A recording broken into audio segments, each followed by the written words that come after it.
Salam damai sejahtera Ibu Bapak Saudara Jemaat dan simpatisan GKI Klasik Solo. Pada hari ini kita akan bersama-sama merenungkan tema dicintai dan mencintai. Sebelum itu mari kita bersatu hati di dalam doa. Mari kita berdoa. Bapa yang baik, Bapa yang penuh dengan cinta kasih yang setia mencintai setiap kami. Ya Tuhan, sungguh kami mengucap syukur.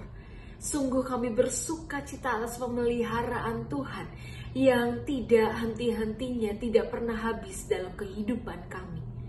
Ya Tuhan, untuk menjalani kehidupan kami, keseharian kami, aktivitas kami tidak mampu berjalan sendirian.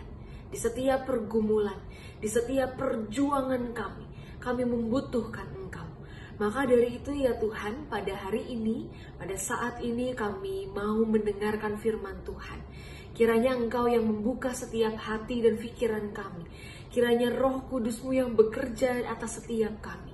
Sehingga kami dapat benar-benar mengerti. Dan firman Tuhan boleh semakin meneguhkan dan menguatkan langkah kaki kami. Terima kasih ya Tuhan, bersabdalah karena kami anak-anak-Mu siap untuk mendengarkan. Amin. Jemaat yang terkasih, bacaan kita pada hari ini terambil dari Injil Markus pasal 10 ayat 46 sampai 52. Demikianlah firman Tuhan. Lalu tibalah Yesus dan murid-muridnya di Yeriko. Dan ketika Yesus keluar dari Yeriko bersama dengan murid-muridnya dan orang banyak yang berbondong-bondong, ada seorang pengemis yang buta bernama Bartimeus, anak Timeus, duduk di pinggir jalan. Ketika didengarnya bahwa itu adalah Yesus orang Nazaret, mulailah ia berseru, "Yesus anak Daud, kasihanilah aku." Banyak orang menegurnya supaya ia diam. Namun semakin keras ia berseru, "Anak Daud, kasihanilah aku." Lalu Yesus berhenti dan berkata, "Panggillah dia." Mereka memanggil orang buta itu dan berkata kepadanya, "Kuatkan hatimu, berdirilah, ia memanggil engkau." Lalu ia menanggalkan jubahnya.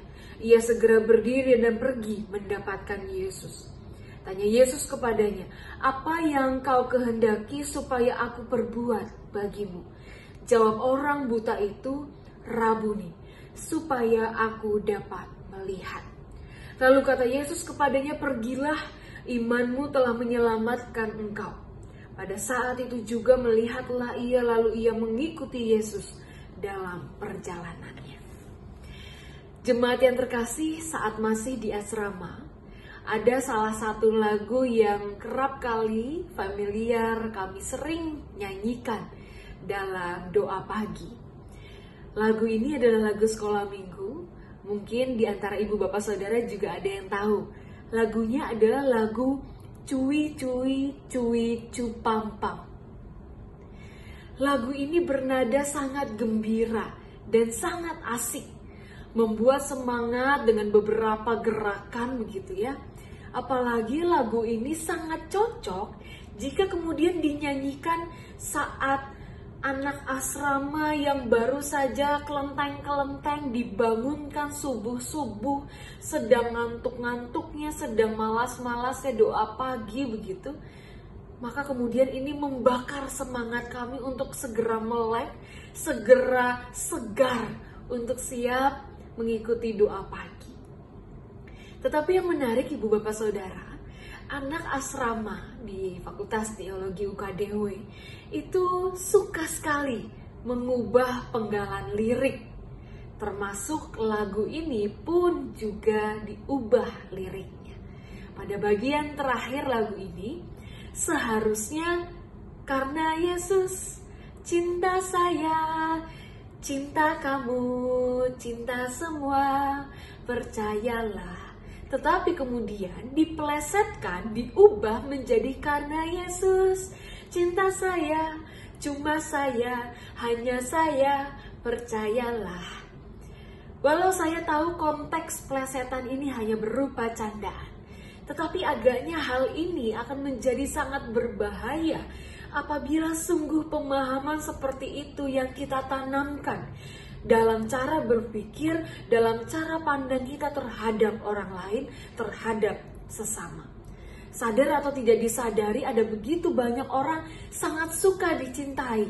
Jelas, siapa juga yang tidak suka dicintai? Siapa juga yang bisa menolak untuk dicintai?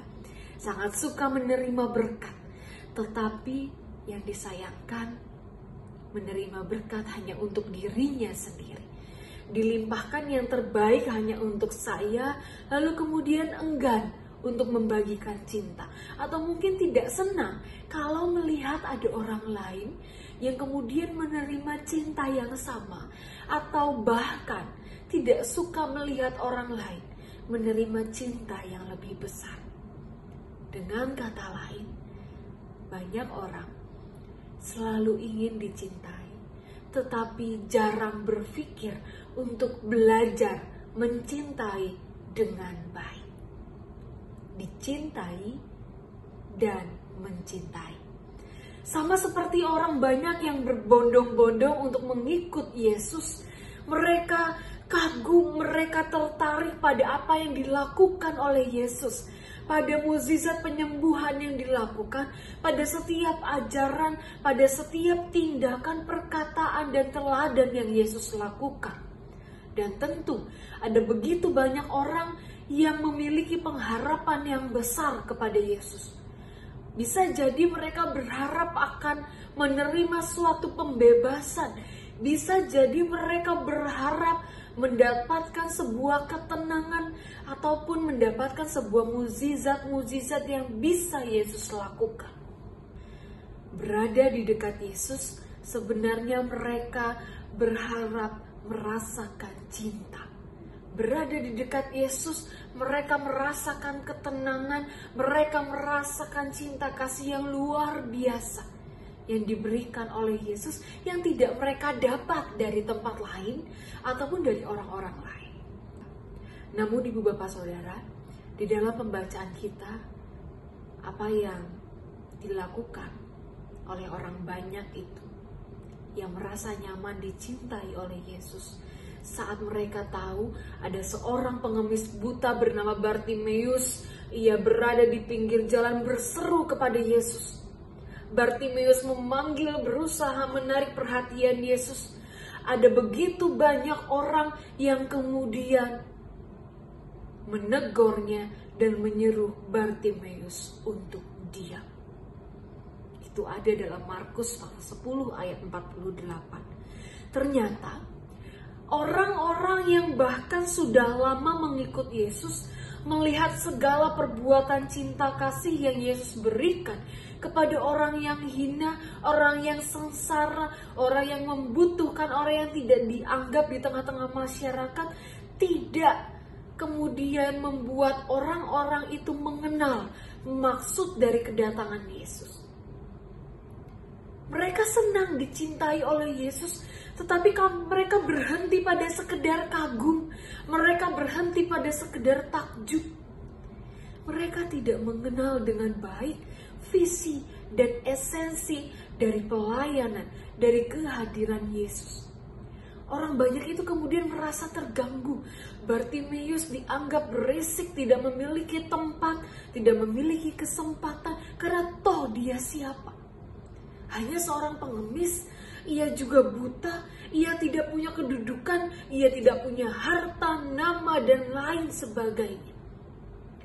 Sehingga Bartimeus dihalang-halangi untuk datang kepada Tuhan, untuk juga bisa merasakan cinta Tuhan. Bisa jadi Ibu Bapak Saudara, saudara dan saya seringkali juga seperti itu. Menetapkan standar kelayakan, menetapkan standar kepantasan untuk orang lain. Kita membatasi orang lain, kita membuat orang lain tidak bisa merasakan cinta yang diberikan oleh Yesus kepada setiap orang. Memiliki pemahaman yang egois tentang Allah, lalu menjadi egois terhadap orang lain. Terlebih kepada mereka yang lemah, tidak berdaya, tidak punya kekuatan. Sebab yang dipikirkan hanya diri sendiri, hak kaumnya sendiri, dan kemudian meremehkan kaum kecil. Allah dipahami sebatas kepunyaanku. Allah ya hanya boleh mencintai diriku seorang. Namun ibu bapak saudara, di dalam kisah disebutkan Yesus berhenti dan kemudian berkata, panggillah dia.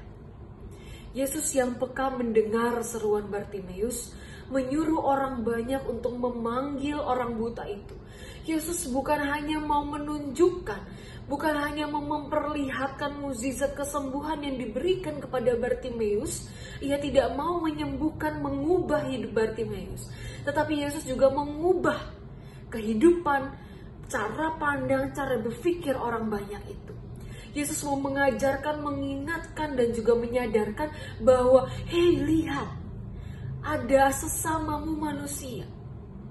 Yesus mau melatih kepekaan, kepedulian, perhatian, empati, dan cinta kasih sehingga setiap orang bisa berkata kepada orang lain, sekalipun itu adalah orang asing, kuatkan hatimu, berdirilah. Ibu bapak saudara, tanggal 10 Oktober yang lalu, bersama kita memperingati Hari Kesehatan Mental Sedunia. Dan baru saja di berita kita ramai mendengar kabar buruk, kabar kurang baik tentang seorang mahasiswa korban dari gangguan kesehatan mental. Di media, di TikTok, Instagram, dan sosial media lainnya sangat ramai. Kemudian di dalam kolom komentar ada begitu banyak orang yang memberikan kekuatan kepada keluarga. Ada begitu banyak orang yang memberikan kata-kata bela sungkawa.